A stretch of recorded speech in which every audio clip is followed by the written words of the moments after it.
Good evening to everyone. A warm welcome to all those who are here, and a very warm welcome to those watching from all over the world, actually. And a big thank you to Naoku for giving us that beautiful ambience of calm and quiet.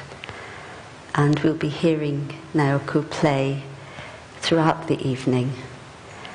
And actually, Naoku-san is a sound therapist, a Reiki teacher, and she holds individual counseling sessions and also sound healing and sound bathing parties, which sound very interesting. Thank you again so much. Before we go further, just a few house rules, which are always necessary. We're not expecting a fire, so if the alarm goes, please follow the ushers.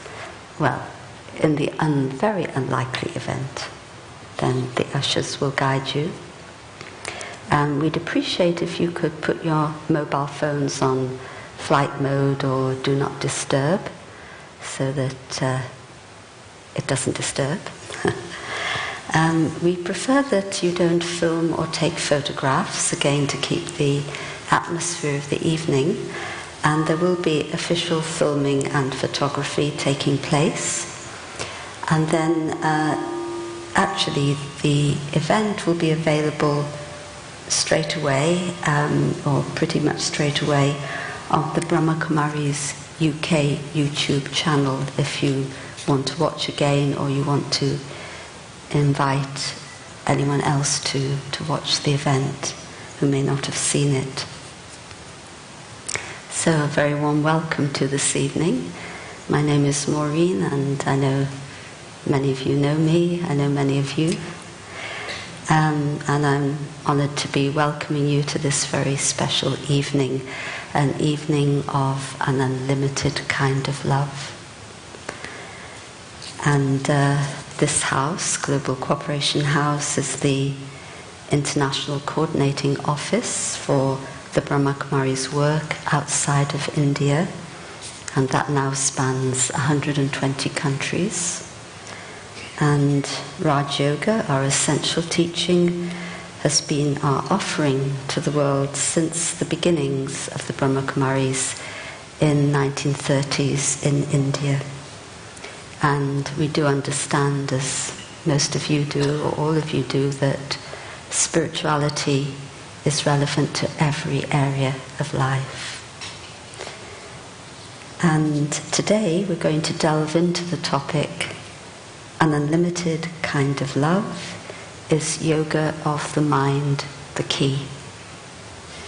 And our conversationalists will consider the transformative power of love and delve deep into the consciousness of love and how we can truly be love and practice love. And this evening is dedicated to the International Day of Yoga.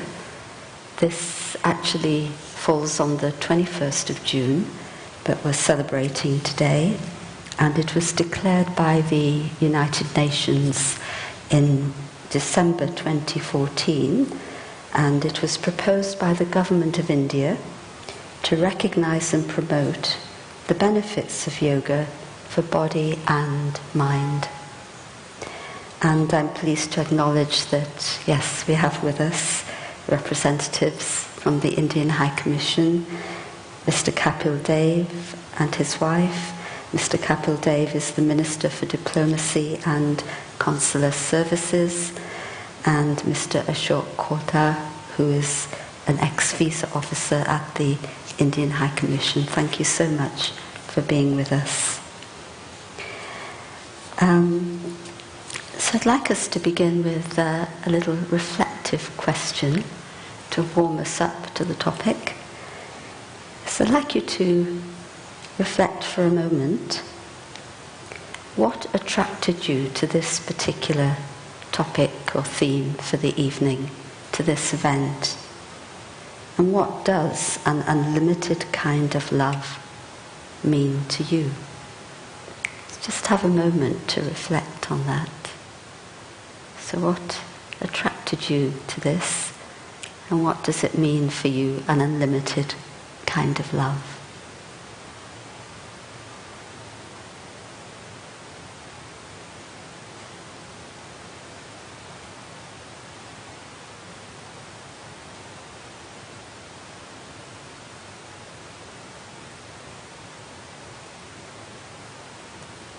Okay, not giving you too long to reflect, but I'd like you to just turn to your neighbour, whoever you're sitting next to, and just exchange for 2 minutes each, one to the other, then swap over on these questions.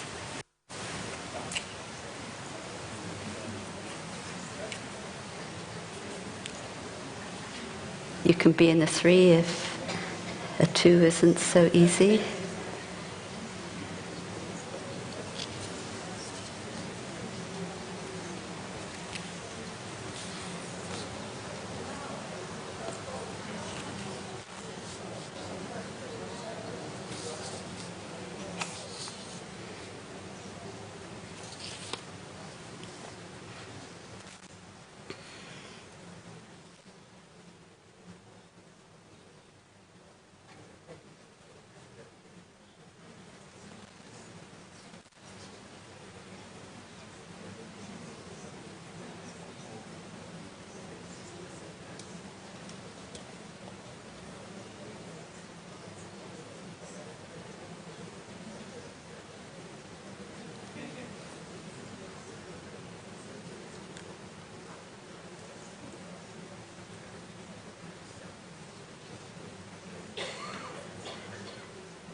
Remember to give your other partner a chance to speak.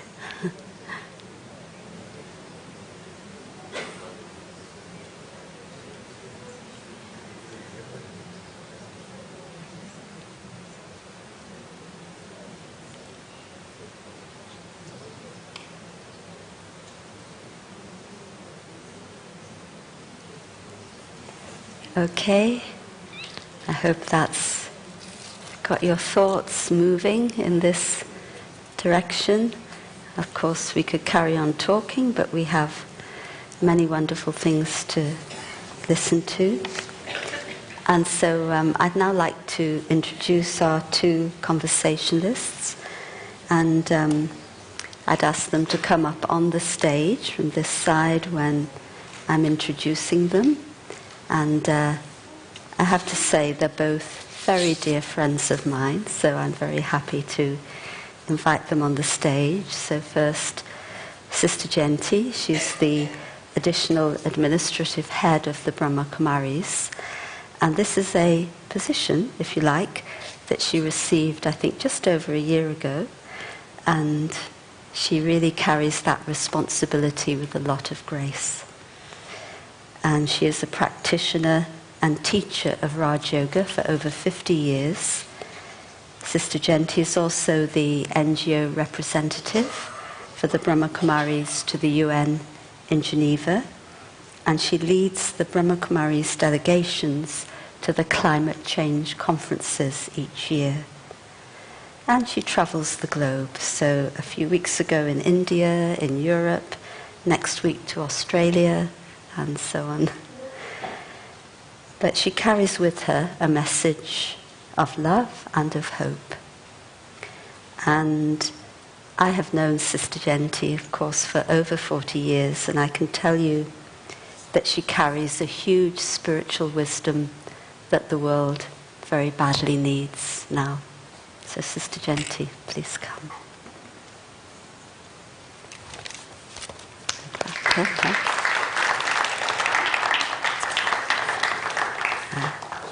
And I'd like to introduce Professor David Cadman.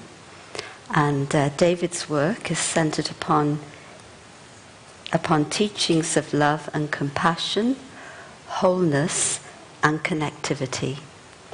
He's currently writing a text entitled In Order to Love that explores what it is that love requires from us in order to become manifest. This is the third in a series of books on love, which includes Love and the Divine Feminine, published in 2020, and The Recovery of Love, published in 2022.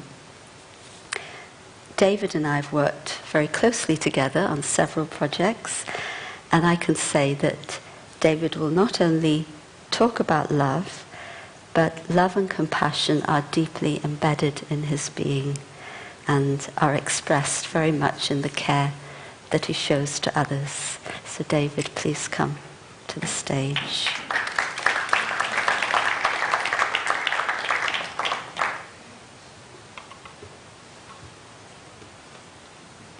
Thank you. And I know as you listen now for the next 25 minutes or so, some questions may come up in your heart and mind, but keep them with you, because afterwards there'll be a brief opportunity to ask a few questions from the audience. And so, Sister Jayanti and David, we look forward to hearing to eavesdropping on your special conversation. Thank you. Thank you, Maureen, and Om Shanti, and a warm welcome to all of you. And David, is this volume okay for you? We come from different corners of the planet, but I think we come together when we share our values, and also I think that we find a way to see how each one looks at the same subject. And for me, just very briefly, the whole subject of love comes alive when there's the understanding of the self as a spiritual being and the connection with the divine, yoga. And today we are honoring the International Day of Yoga. And when there is that connection with the divine, then there's a transformation of the human heart from a selfish space or a space just concerned with duty and responsibility to a bigger space that's very inclusive for all. And so it's a transition, a transformational experience. And I'll be interested to hear your thoughts on the topic. Thank you, Sister. I began working on this about 12 years ago. And it came to me that I just had this notion, I suppose, that love is of the essence. And I wanted to explore texts and teachings, coming to here to share matters with the Brahma Kumaris. I began to explore, first of all, why love is not present in our Western culture. And that was my first book, Love and the Divine Feminine, which suggested that just as women had been pushed aside in Western culture because they were associated with nurture and care, so love was pushed aside too, in favor of a rather damaging doctrine of sin and redemption. And then I went on from that to say, well, how might we recover love? And I explored what other people were saying about that.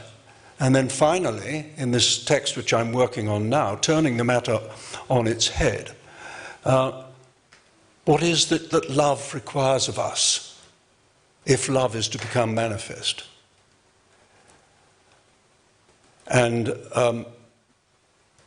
all of that really was to support this notion that had arisen, that love is of the essence. In fact, some say love is the energetic force of the universe, that love was there at the beginning, that there wasn't a big bang at all.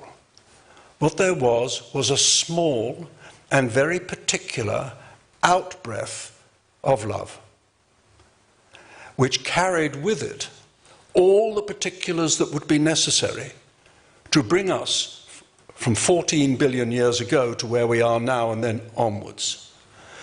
And that, of course, is almost impossible to understand, isn't it? But what it's increasingly showing me in my work, that the presence of love is the presence of life.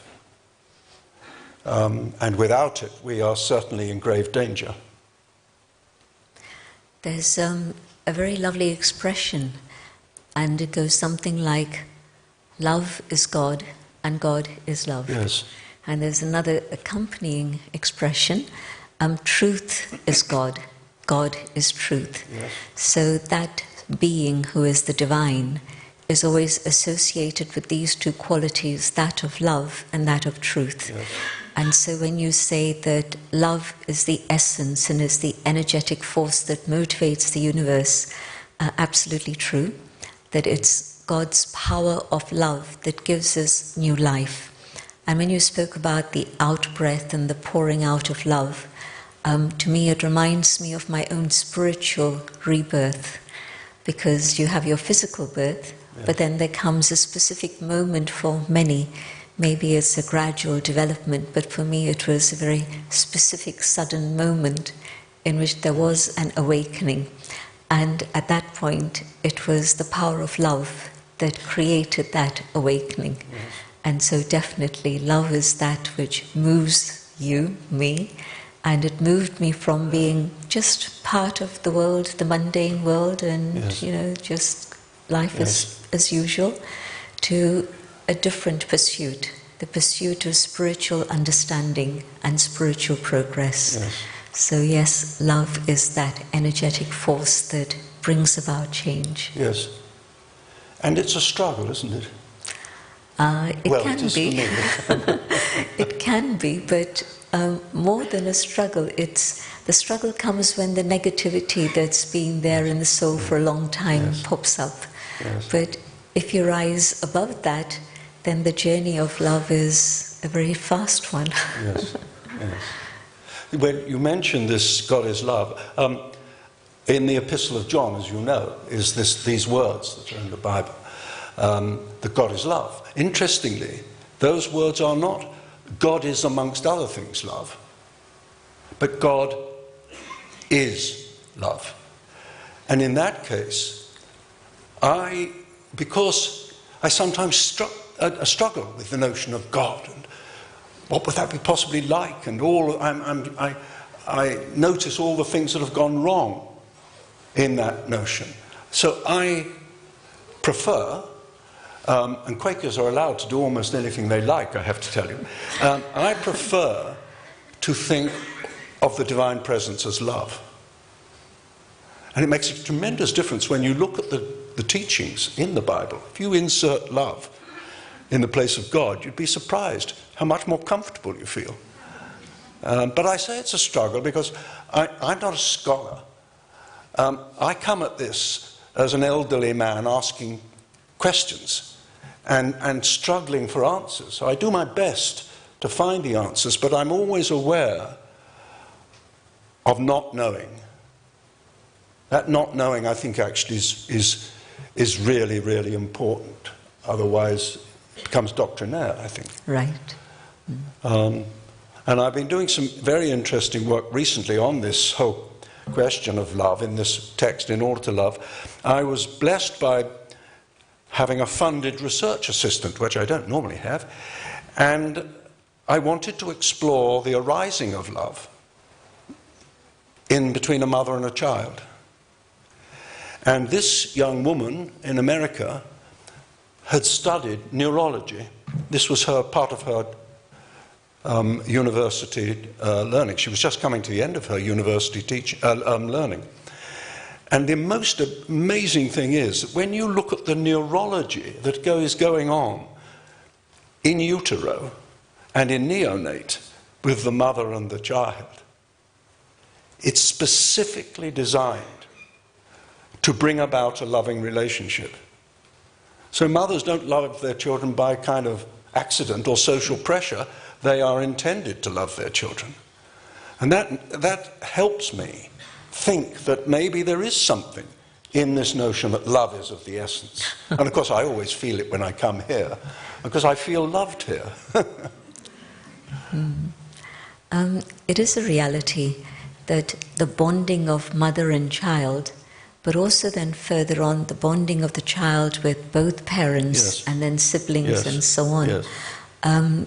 It's the original state of love, and you would say it's the essence is love. Yes. But I would also say that the original state of the soul, the natural state of the soul, is that of love.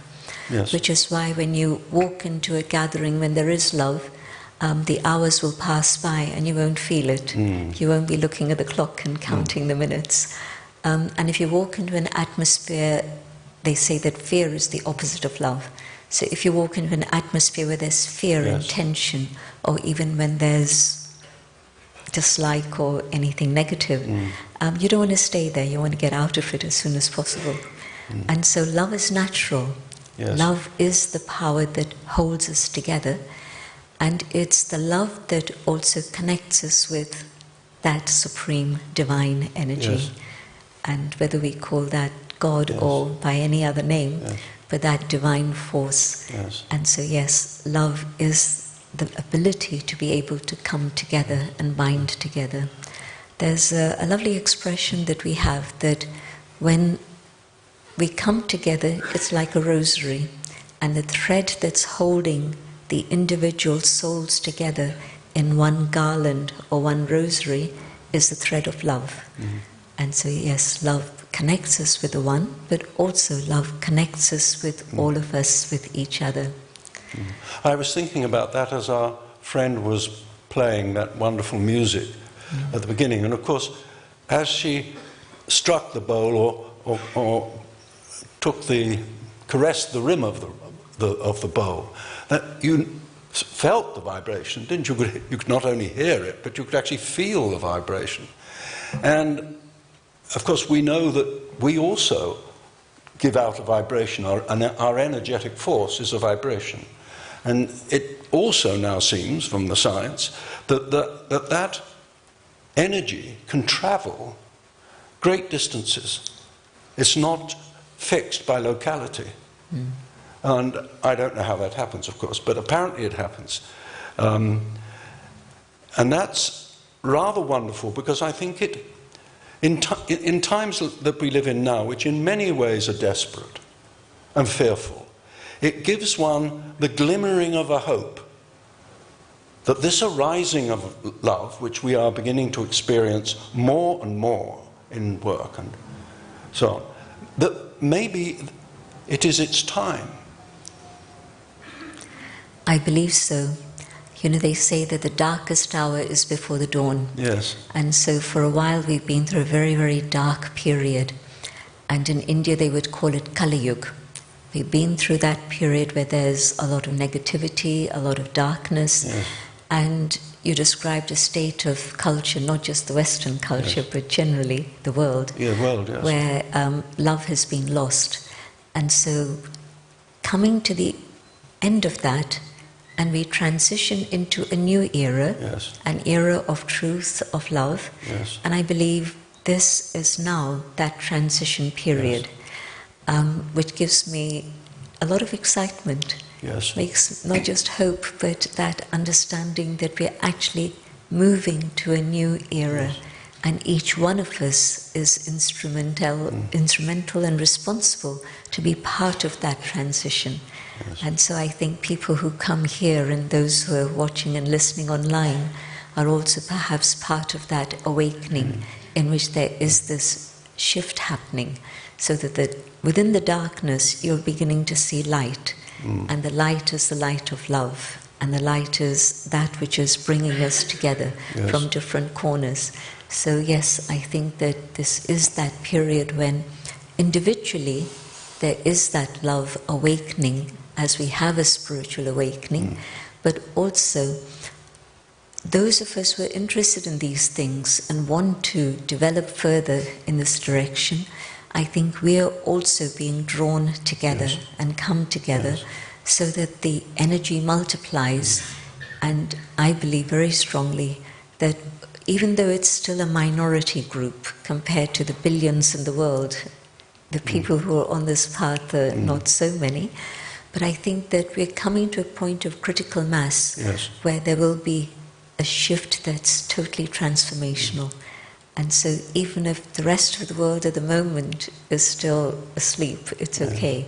But the energy that's being generated and the energy from above, the divine energy, it's going to bring that shift to a new era in which it is love that will be the force that carries everything through. Do you find that in your travels, that the same experience in other countries and so on? I'm very fortunate that early days when I would travel, I would be meeting strangers. But nowadays when I travel, there's usually a group that's connected with the center. And so there are people like here, people who are very interested in these matters. It was very interesting to be in Iceland last week. And you've been part of that program, Spirit of Humanity, over the last few years. And Maureen also is an integral part of that.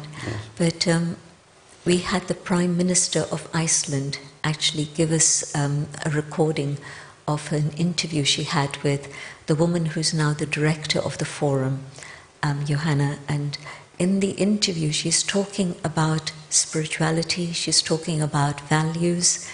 And so, yes, I find always groups of people who are interested in these matters, but it was beautiful to see a woman who's the leader of her country and in office at the moment, but she's also very much in that direction of wanting, recognizing that a leader needs time for themselves to be able to go within and understand more deeply what it is that is needed in the world and how it is they can respond in a responsible way to what the world needs. So if it's leading up to that point of leadership, then that gives me a lot of hope. And also, perhaps you're aware, I'm not sure that you are, but the current president of India is a very interesting woman. And she's from a tribal background, so that in itself is something. And a woman from a tribal area coming and becoming president.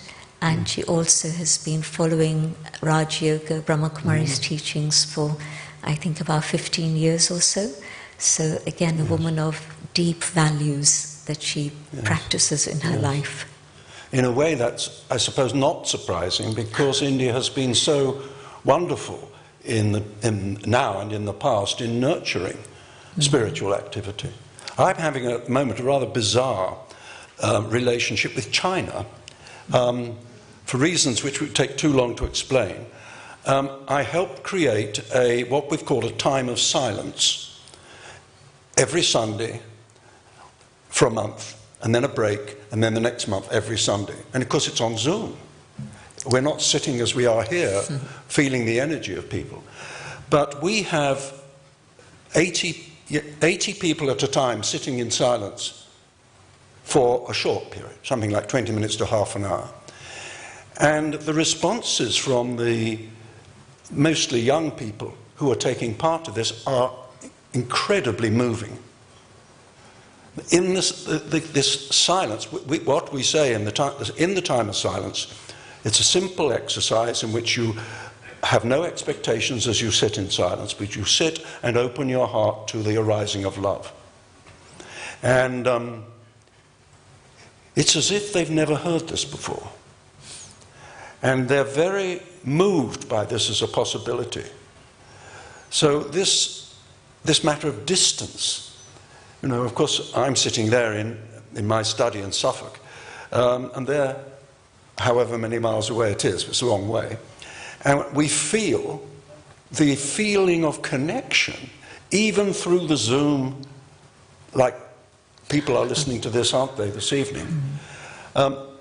Some of that feeling that arises of love, particularly in moments of intentional silence,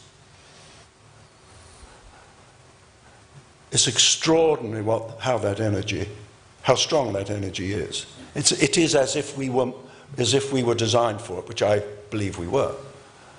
And we've been taken off track. I don't know whether it's deliberate, but it does seem that power is associated with fear. And it's not surprising that, you know, when we're asked to sort of say, well, how do you justify what you're talking about? I say, well, look, hang on a moment.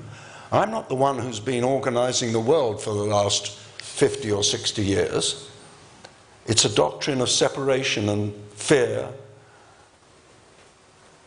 that they should be explaining to me why it is they behave in that way, not those of us who are trying in a small way to explore the possibilities of love.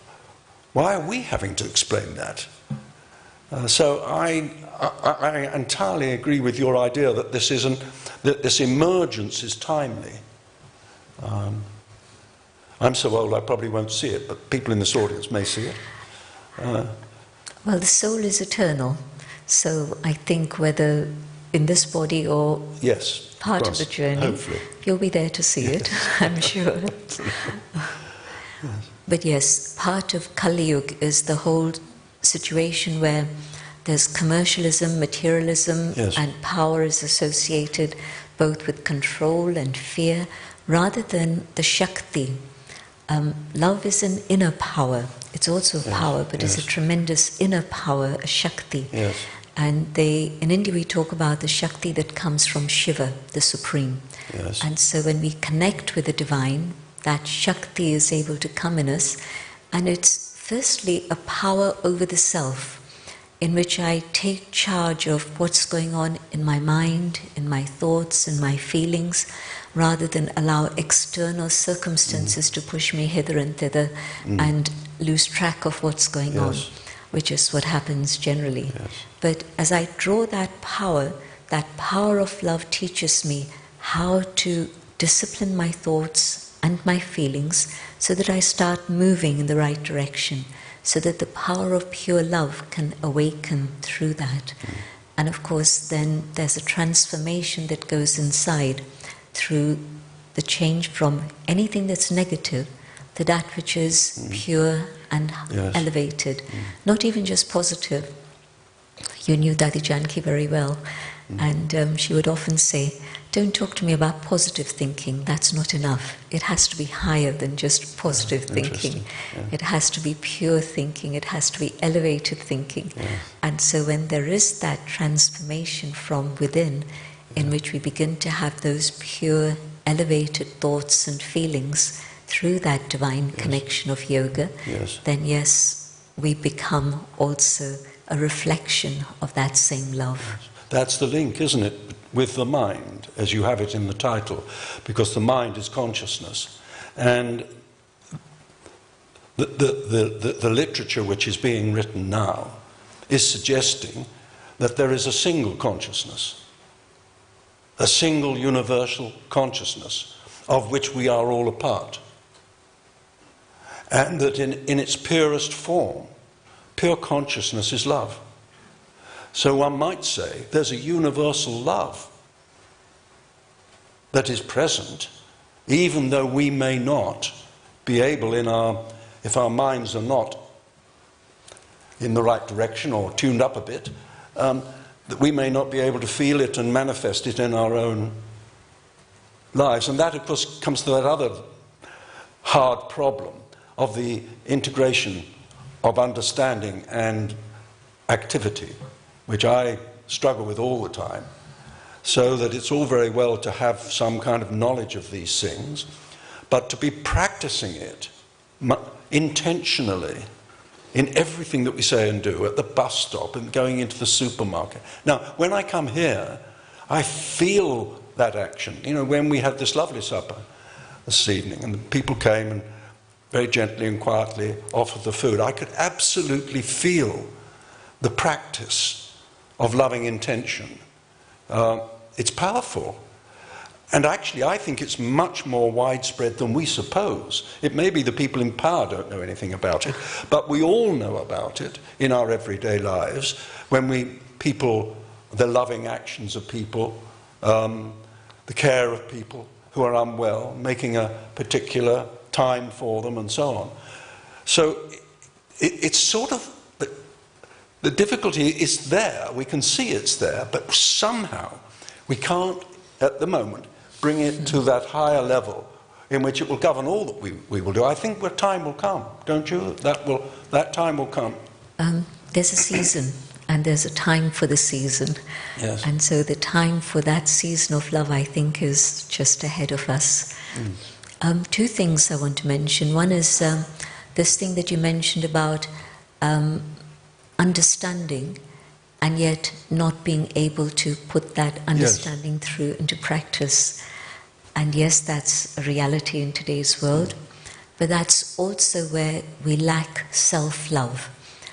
Because my own consciousness and my conscience is totally aware of what I know is right, and yet my behavior or my actions are not aligned to that. Yes. And so why I lack self-esteem or self-respect or love for the self is because of this discrepancy. Yes. And the more I take power, Shakti, from the divine, so that I'm able to align these together, so it's not that my behavior is different, but it's aligned to those highest principles, then my respect for myself and my awareness of self-esteem and love for the self emerges.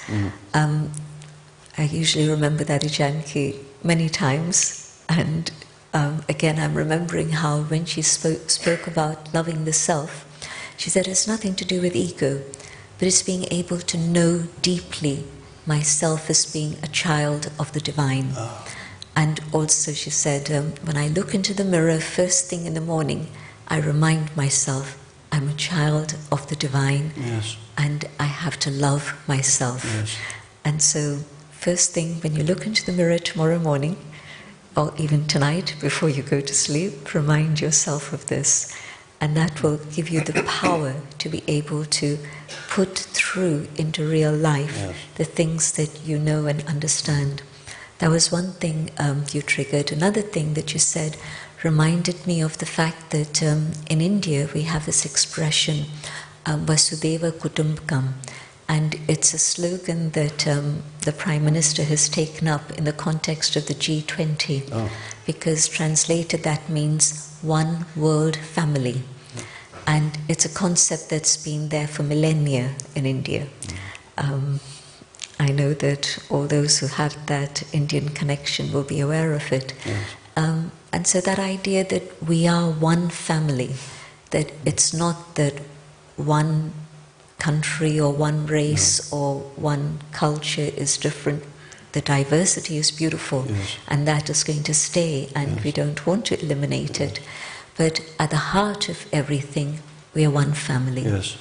And so when we understand that, then I think it's much easier to let down those barriers that divide us, dissolve, so that then we can truly connect with each other as a family and have that humanness that connects us together with love. Absolutely. Daddy Jayanti said some wonderful things, didn't she? I will never forget. I came here for a visit and to meet Daddy Jayanti, and there she was sitting in the chair, this tiny little figure sitting in the chair, and this was about, I suppose, 10 years ago, I suppose. And I took my shoes off. I came in and greeted her, and I said, "Daddy, I wonder if you can help me." I said, I feel, as I get older, I feel I'm becoming more irritable. What should I do? There was a long pause, and she said, "Just stop it." And I thought, well, that'll do. No, I'm afraid I haven't managed to do that, but still. But this idea of the family links to this idea of a single consciousness. So maybe we should think of ourselves as children of the universe, and then we're certainly all of one family. And so there's another little bit to this. I don't know if this is digression, but I also have difficulty with the extent to which our views of how we should be with each other have become all about rights. My right to do this, and this is my right, you know, and then all the things that follow from that.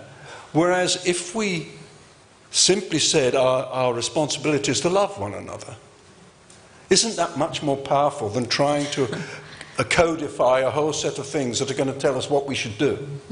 Absolutely.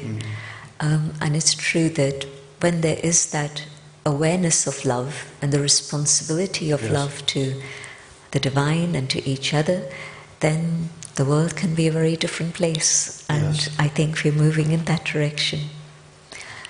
There was something else you said earlier on, and that was the whole subject about the vibration of love. Yes. And I believe that if I sit in silence and I'm experiencing that connection, that divine love, then it's not just exclusively for me, even though I'm the one who's making that connection, but I think it's a reality to know that those vibrations of love are being spread out into the world.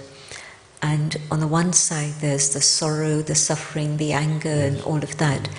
But on the other side, if there's collective energy that's sending out those vibrations of love, then that is also having more and more of an impact.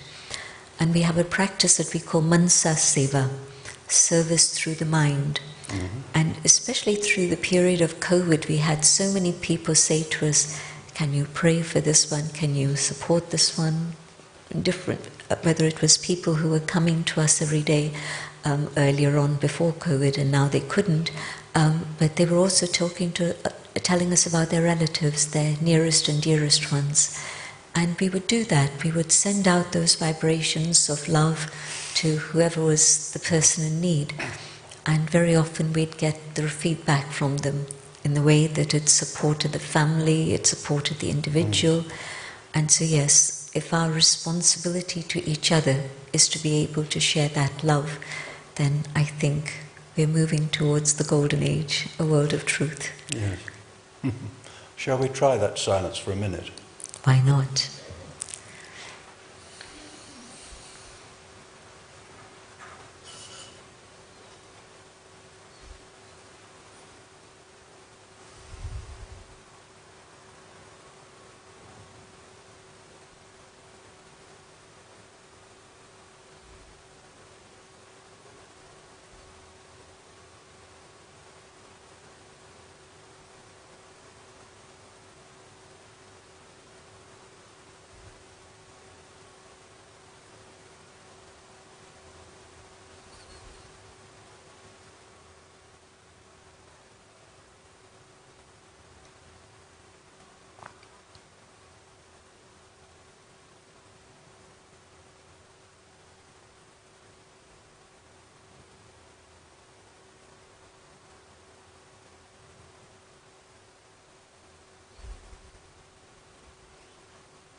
One of the things which is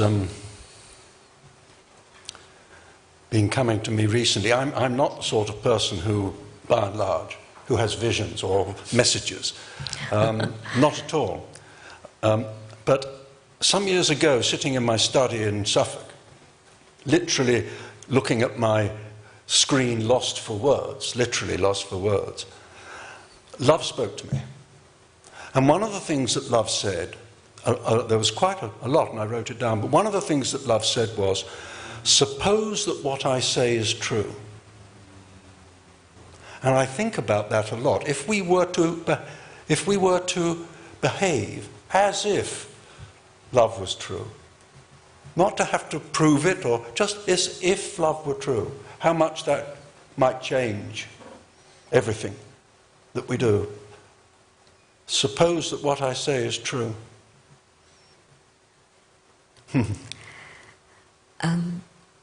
I was curious, as a Quaker, you were trained in silence. Yes. And you still practice meditation in silence. Yes. Is there a difference between your Quaker silence and the silence you experience today? Well, the thing about today's Quakers, wouldn't have pleased George Fox, who was the founder of Quakers, is that there's an enormous variety of beliefs and values that appear. If you go to a Quaker meeting, you're sitting in silence, you don't actually know how other people are feeling. But what you do experience in that gathered silence is extraordinary. It's indescribable. And I don't really make a very good Quaker because I'm extremely agitated most of the time and can't, I get distracted by things. But you're meant to be very calm and practice. So we've had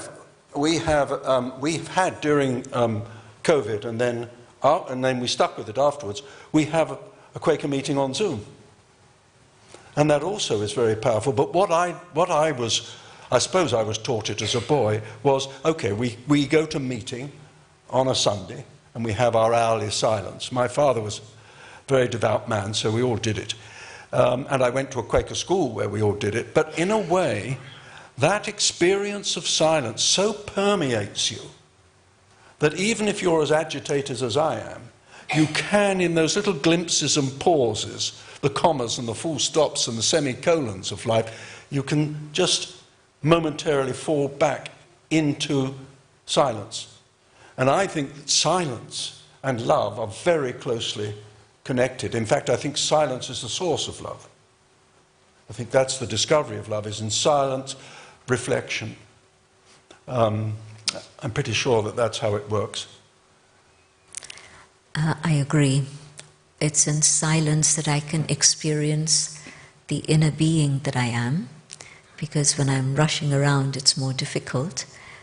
It's still possible, yes, but really, as a journey, beginning with silence is a very powerful way to get in touch with the self. And then as a result of that, then to feel the presence of the divine. And then through that connection and silence, then to feel that love reaching the soul. Yes. So I think that if there isn't time for silence, that we, as you said, intentional silence, yes, there was a lovely expression you used. So when there is that intentional silence in which I am on that journey, then it's a very powerful experience of love. yes, And it is transformational. yes. Yes, I'm as I get older and older and older, of course, I'm more reflective than I was 20 years ago. God, I hardly dare think about it. But I am more reflective, and I think my wife, Bridget, works with the dying, and she tells me about what happens in the last part of life, how very often, in different ways and at different moments, people come to that deep silence and loving point of surrender, I suppose one would say it. So one of the things about being a Quaker is that you feel quite comfortable in silence. So if someone says, well, let's have some silence, you don't think, oh gosh, what am I going to do? But Quaker business meetings start with silence. They start with silence. Nobody interjects when someone else is speaking. And there's always a pause of silence after someone has spoken. And there's never a vote taken. The person who convenes the meeting has to sense what it is that the meeting seems to have come to as an answer. The feeling of the meeting, it's called. Now, you would think that that would make meetings absolutely impossible. But actually, funnily enough, because everybody thinks they're going to have a chance to say their bit and they're listened to, it is very, very rarely like that. It works quite well. So I think, again, that power of silence, which we're now linking with consciousness and with the mind, is a real, it's a reality. It's not just something we talk about, it's a reality. And one of the things that I'm beginning to see is that what love requires is that we learn to love. Almost, well, certainly above anything else that we try and do, with intention, we should learn to love. Lifelong task, but that is what we should do. And I think that if we did that, and if love became part of our governance, you think how wonderful that would be. You know, that's the spirit of humanity that you and I have both been involved of. But the idea is that by bringing leaders from various parts of the world together who are responsible for governance of public affairs, that they see that love could be part of that governance. Maybe a significant part, maybe a totality of it, and it would change the world. I think we're in that direction, and I see how love transforms individuals, but the power of love also makes obstacles dissolve. So I'm facing a situation in which I'm thinking this is difficult, but if I can experience divine love and go transcend that situation, I look at it from a very different perspective. And so it's no more an obstacle. I'm able to find a solution to whatever that is. And so love is able to help us overcome whatever obstacles we may be facing in our lives. And that again is very much a reality. And I think that as leaders begin to understand the power of love and start using the power of love, things change. I'll give you an example. We have volunteers. We don't have any paid staff at all. And what is it that allows the volunteers to do all the things that happen here, for example? Or imagine Mount Abu and our big campus at the bottom of the mountain where 25,000 people are taken care of on a daily basis when we have our meetings. It's the power of love. It's love that you don't count the hours, you don't look at the clock and say, you know, my time is up, I'm going, goodbye. But you just do whatever is the need. And they do it just simply out of love. But it's because they're receiving so much from the divine that the heart is full and they're able to give. If my heart is empty, then what can I give to others? But when I fill myself with that love, then yes, I'm able to share and give very naturally and freely. So taking care of 5 people is sometimes a struggle, but taking care of 25,000 people, 1,000, not 100. And it happens just simply through the power of love. Yes. A friend of mine who I think you know, called Richard Dunn, has been, for the last 15, possibly longer years, he was a headmaster of a primary school in southwest London. And he read the then Prince of Wales, now His Majesty's book on harmony. And he was so struck by the teachings of harmony, which is right relationship, and harmony is an expression of love, that he thought that he would try and bring this into his school. Not to replace the curriculum, because that wouldn't have been possible, but to make the curriculum richer, more meaningful for the children. And he had extraordinary results in terms of what they did was that they, instead of having lessons where children sat in rows and were told things, they engaged in an inquiry together with the teacher. Learning by inquiry is what it was called, and very much related to nature and to all those qualities of relationship and coordination and cooperation. And these children, it completely transformed their ability to concentrate, their enjoyment of being at school, all the tests that they had to do for whatever it is that organisation is called, Ofsted or something. Yes, they did all those and came out remarkably well. So here is an example of a practical person taking a key part of love, harmony, and actually beginning to teach it to young children. And they got it very quickly. It was almost as if, just as love is innate in us, it is almost as if they understood harmony without being told it. So when they were given the opportunity to show it, of course it came out. So I think that maybe the reason that we haven't brought love into practice is because people just think it wouldn't do it. You know, oh, well, I can't get real, people say. And then I say to them, well, which reality are you talking about? Are you talking about the one with climate degradation and massive division between the rich and the poor and fires in Canada and all of these things? What is the reality that we're talking about? So again, I think that they are the ones who have to explain it, and we are the ones who can say, look, there is another way of doing this. We struggle at it, we don't always get it right, but there is another way of doing it. How about, suppose that we did it this way?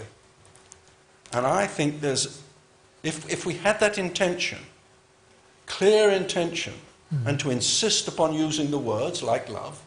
Remember at Spirit of Humanity, when we first used the word love, people said, oh, you can't use the word love, no one will come.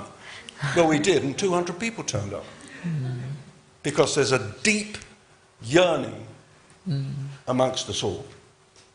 And it's for that experience of universal love at the deepest level,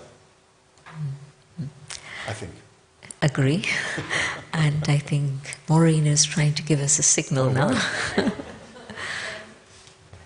was just getting into this. I know. Will you be here another hour? What do you think? I was so reluctant to come on the stage, and it's been so rich. And I guess I would say, what if all you say is true? But I'd like to invite Naoko back onto the stage to play for us, but to really give us a chance to reflect deeply on all the wonderful things that have been shared by both of you. So let us listen and let us reflect deeply. Thank you.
So, following our reflection, we just have about 10 minutes or so for if anyone would like to ask anything, share anything.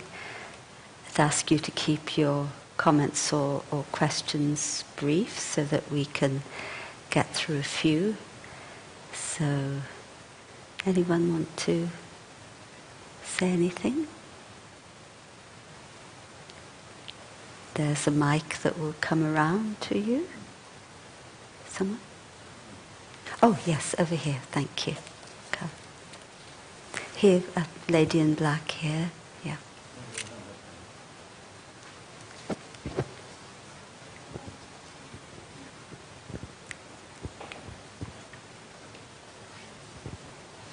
Thank you for a wonderful conversation that we listened to.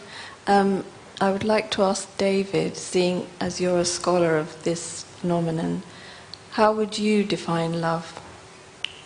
How would I define love? Mm-hmm.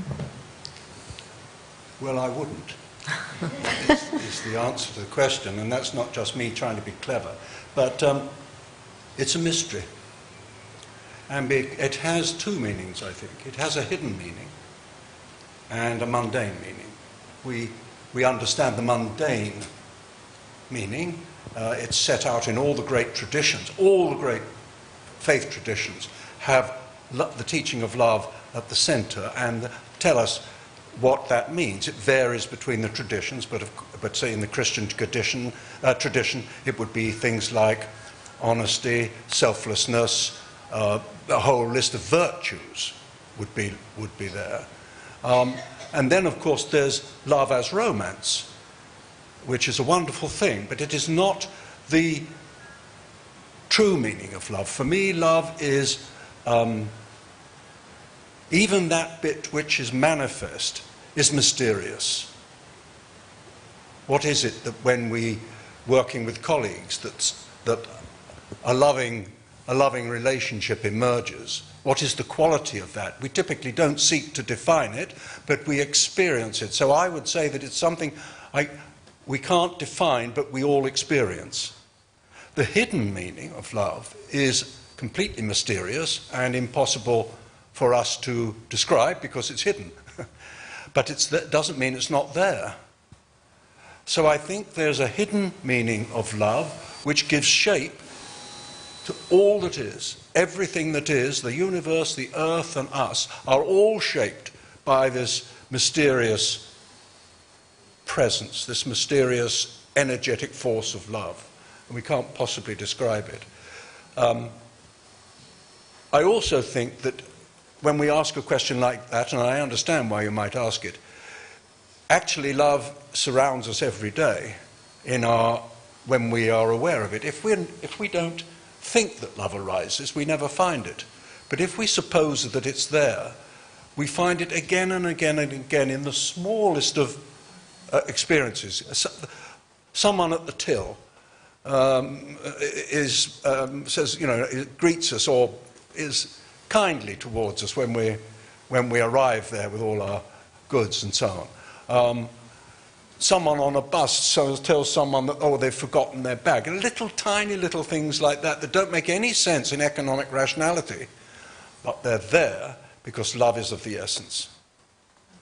So I think that if one supposes that it's there, you find it. Trouble is, we've been taught that it's not really real. And so that it's much more likely that fear is present. So most people know what fear is because they've been told about it. But knowing what love is a life's work, I think. Not really a very good answer, but it's the best I can do. No, great. Is there another, or would you like to add anything? No? Any other question or comment? Yes, over here. Yeah. Yes.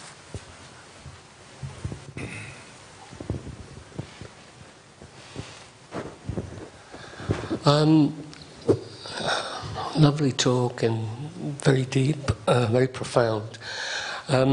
What about mercy? Because I suppose a manifestation of love is having mercy for situations. So when you're facing difficult situations, one of the ways in which to help you tolerate that situation and convert it is to have mercy. So are we saying that yoga of the mind, because mercy also has a limit, it has a threshold, you know, when you're in a situation which is taking you beyond. So are we saying yoga of the mind helps you stretch that threshold? Yes, definitely. And yes, I would say that one of the manifestations of love is mercy, compassion, and your heart opens up to a greater and greater extent when you experience that yoga of the mind, the connection with the divine. Then yes, it opens it up further and further, so you find yourself being able to have greater compassion, greater mercy. Yeah. And where does then self-respect, because self-respect also draws a line somewhere, doesn't it? I mean, how does that fit into the unlimited kind of love? Self-respect is the foundation to be able to experience firstly self-love, but then further divine love, and also then love for all. So self-respect, without that, I'm not able to love myself. I'm not able to come closer to God. And so I think that is the foundation. Thank you. So it starts with self-love, and then... Thank you. Mercy is really important. I think it's in the Beatitudes, isn't it? I think blessed are the merciful. But in the Orthodox Christian tradition, there is a hesychast prayer. The hesychast were, in the Orthodox Christian tradition, they were silent practitioners. And you would find them in monasteries or just outside monasteries and so on. But the hesychast prayer, in its shortest form, is Lord have mercy. So we should be in a position of offering mercy to ourselves, but we also turn to the divine presence, whatever we're going to call that, and say, have mercy. You know, here I am, I'm struggling, I'm trying, have mercy. And that touches the other great, hugely important thing, which is humility in all of this, to understand how often we fall short. But we go back and try again, Lord have mercy, Lord have mercy, Lord have mercy. I think that's... Thank you. Thank you. Any other questions? Here, at the back, there's somebody. Oh, okay. Right at the back. Can you put your hand up again, please? Yeah.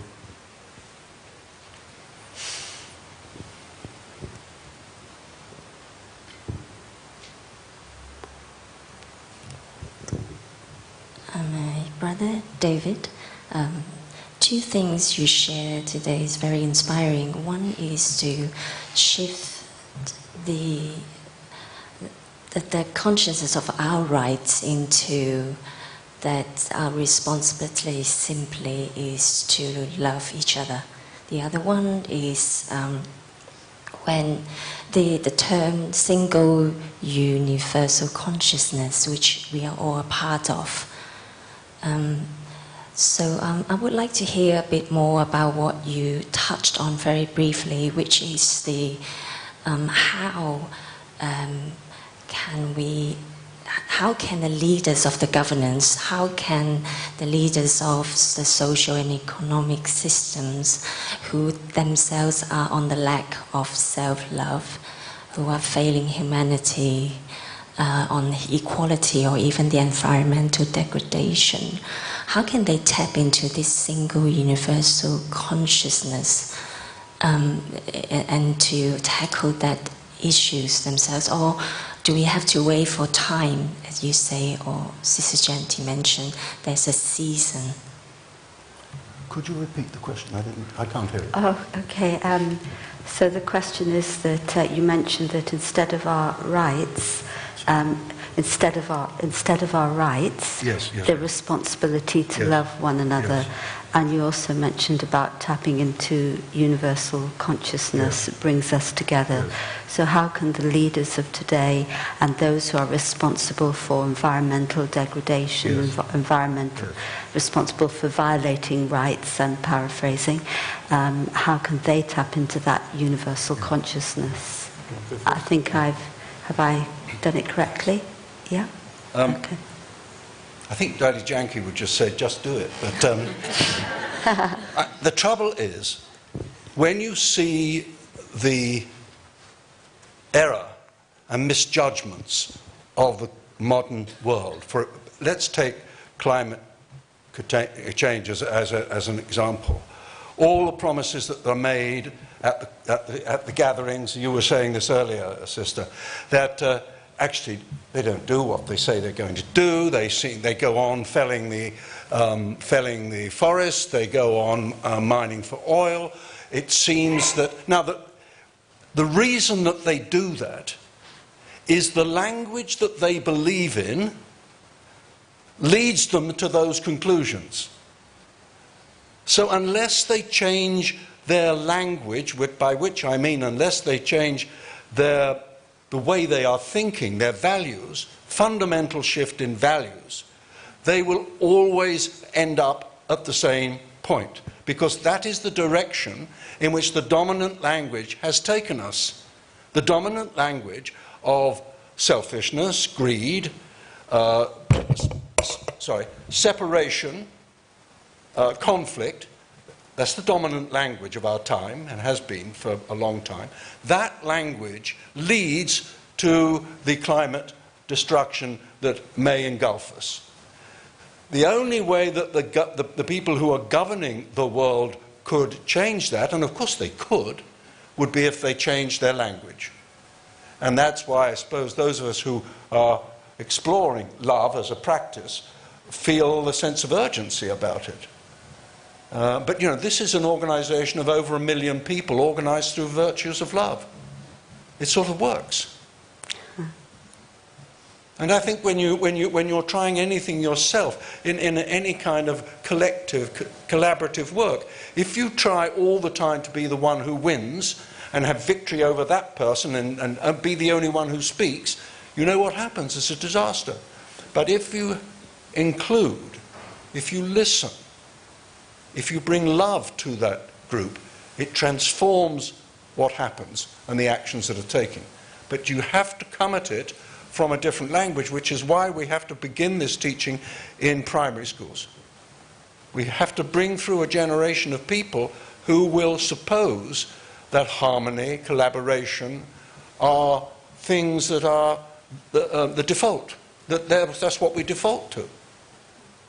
We have to shift that. There's a task, but what do you think, sister? Agree with everything, but I'm just thinking that this concept of one world family is so important. Yes. And if you think about an image of this whole planet as being one boat, and we're all in the one boat, it isn't that you're in one boat and India or Brazil are in other boats, but all of us are together in one boat. And so our responsibility is a shared responsibility for each other. And then if we have that awareness and understanding, then there could be collaboration and cooperation rather than competition and conflict, which is what we've seen today. And especially in that idea of collaboration, cooperation for climate change, it's one of the issues that has been coming up a lot. If the water is leaking in this part of the boat, I say, I'm fine, that's your side. Well, how long am I going to stay fine? If the water is coming into the boat, it's going to touch my feet and my ankles sooner or later. And so I think this mindset that has divided all of us has to change and come back to the awareness of one family. I think that, yes, start with nursery school, but I think you can't wait till they're going to be grown up and take up positions of leadership. I think you have to do it both ways, starting with the grassroots, but also with the leaders. Absolutely, I agree with that. And I don't think that the change is going to come from above, from the leaders. It's going to come from below. And, you know, you only have to listen to what the young people are talking about now. And they are not going to be content to allow this damage to continue, which my generation have handed to them in our shame.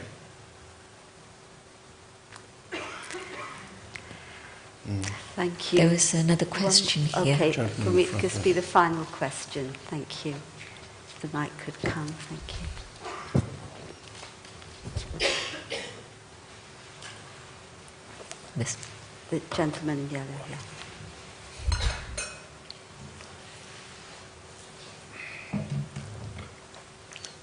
Om Shanti. Thank you for everything. I think it's been a nice seminar. I learned a lot. I just want to say that you hear that if you come closer to your own pure being, then that is full of love. And the second thing is, whenever you are closer to your being, there is more love. And if you are going away from your, maybe if a person is stressed or you are moving away from your being without realizing it. My question is, it says that you are closer to your being, the being is full of love. How has this transformation happened? Because the being is eternal or in its absolute stage. How is this? Or is it just nature of the being to be full of love? In fact, I didn't hear your final bit of the question. Yeah. How? Because we said when we are closer to a being, we are full of love. Yeah. Yeah. But how this thing has happened that we've come away from love? No. Why is the being intrinsically full of love? Why is it intrinsically full of love? Okay, why is the being intrinsically full of love? The being? Yes, why is the being intrinsically full of love? How has this come about? Or is it because we realized at that time that you are deathless? I think the natural state of the inner being is love. And when we forget who we are and we get caught up just in the identity of the external form, that's when we move away from love. So coming back to the understanding of who we are and connecting with ourselves, and the love is able to emerge. Okay. Yes, I think that's exactly right. We are love. We are love. Just as we share a universal consciousness, that consciousness is the consciousness of love. It's a loving consciousness. So love is deeply within us, inevitably.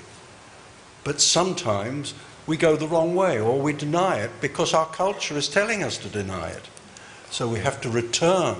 And this is why the yoga that you talk about is so important. We have to return to the understanding that we are love. Yeah. Is it safe to say that we are love, but we are unaware of it? Yes. Is it safe to say that we are love, but we are unaware of it? Yes. Yes. Okay. It's a lack of awareness. You're quite right. Yeah. It's a lack of awareness. Yeah. Okay, thank you. Thank Om you. Shanti. And the yoga that's practiced here is raising your sense of awareness and discovering the love that is within you. Then you're able to be love. Okay, thank you. Om Shanti. I got more. One of the things that love said to me in that experience was, be in love. So be in love, but be in love. Beautiful. Thank you so much. Thank you. Thank you all. And Thank you all. or did you want to add? No. So just finally, I would like to ask both of you to share. Not finished yet. Like both of You should finish. yeah, to share just a a reflective moment, both of you, please. Thank you. This has been a wonderful evening.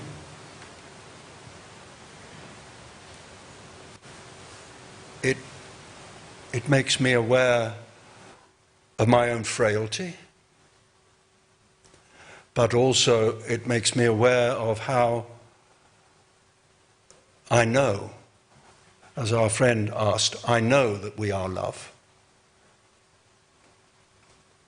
And I believe that silence and stillness and simplicity are the ways to enable that love to arise. Perhaps we can share reflection together and just go into that inner awareness, coming back to the awareness of the inner being and stabilizing my awareness in this eternal identity of the being, the consciousness of light and love. I hold this awareness of who I truly am. And in this space of inner silence, savor that experience of the presence of the divine.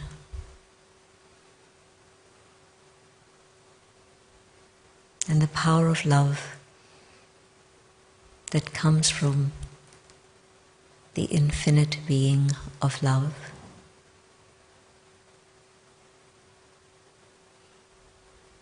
I absorb this love within myself. But the power of love also radiates out into the world.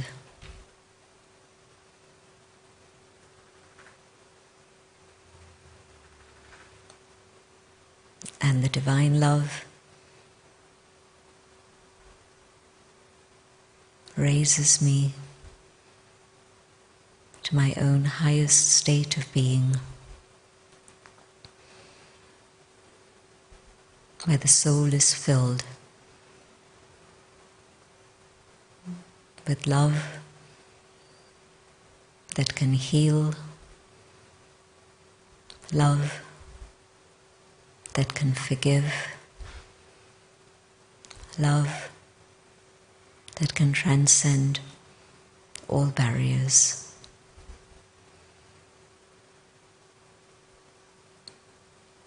The presence of divine love reminds me that we are a family, one family held together in the bond of pure love.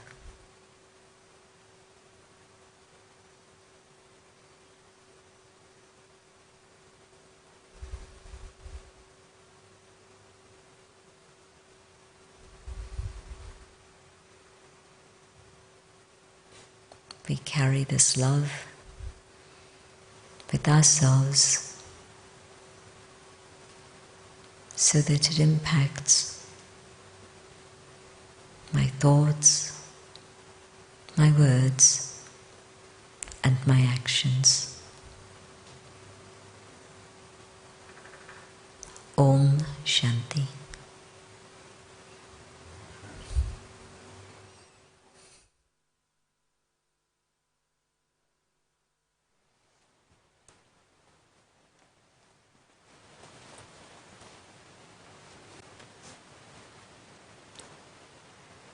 So, thank you so much to both of you, Sister Jayanti, to David. Thank you for this very profound evening.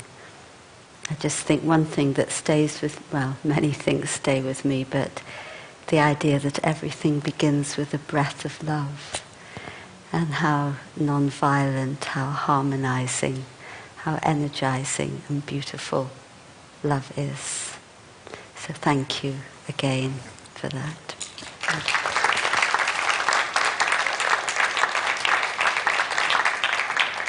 think we're all going to float away on a cloud of love from here.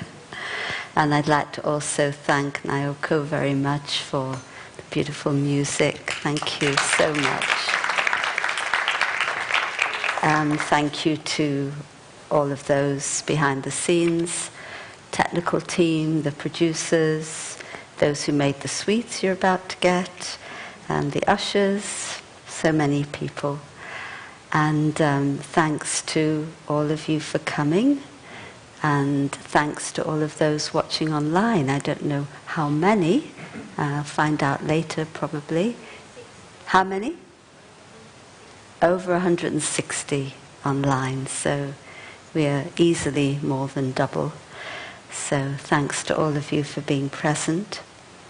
And if you'd like to obtain any of David's books, the books that were mentioned, they're available online at Amazon, or you can go to davidcadmanatwork.com. David Cadman, I think it should be davidcadmanatLove.com. But davidcadmanatwork.com, they're all there. Best to go to Amazon. Oh, best to go to Amazon. So The Recovery of Love, Love and the... I guess just put David Cadman, you'll get all the books. And some of Sister Genti's books and others available at the bookshop and in the reception. And David and Sister Genti will also be in the reception area too, if any of you would like to chat a bit further to them. And just a little bit about a follow-up, if any of you would like to follow up here in this house. So there's going to be a half-day retreat, and it's actually a retreat into silence. And that's going to be on the 18th of June. So all welcome. I believe that's a Sunday. That's in-house only. So those online, if you want to come, you have to fly in, okay? And then there'll be another in-house only event, Positive Thinking Workshop. And that will be on the 25th of June, 2 to 5 p.m. And Introduction to Raj Yoga courses, one starting online on the 1st of July and another in-house on the 3rd of July. But if you go to the globalcooperationhouse.org website, you will see everything. And a reminder that the event is available to watch on the Brahma Kumari's UK YouTube very shortly, I believe. Right now. Instantly. Great. It's already, you can go home and watch again. Okay. And I think all that remains then is to invite you. Our tradition is to share a sweet with everyone, a sweet and a blessing card. So I'll ask Sister Genti to come to the front to do that. So please come one by one. The ushers will guide you row by row. And the sweet is dairy-free, it's gluten-free, but it is full of nuts. So if you do have any nut allergy, then obviously you can just take the blessing card. But otherwise, and there's no, it's all dates and, natural sugar also. So please come and help us, come to Sister Genti for sweet. And we look forward to seeing you again in the house, we hope, online, but also with us present. Thank you again. Om Shanti. Good night.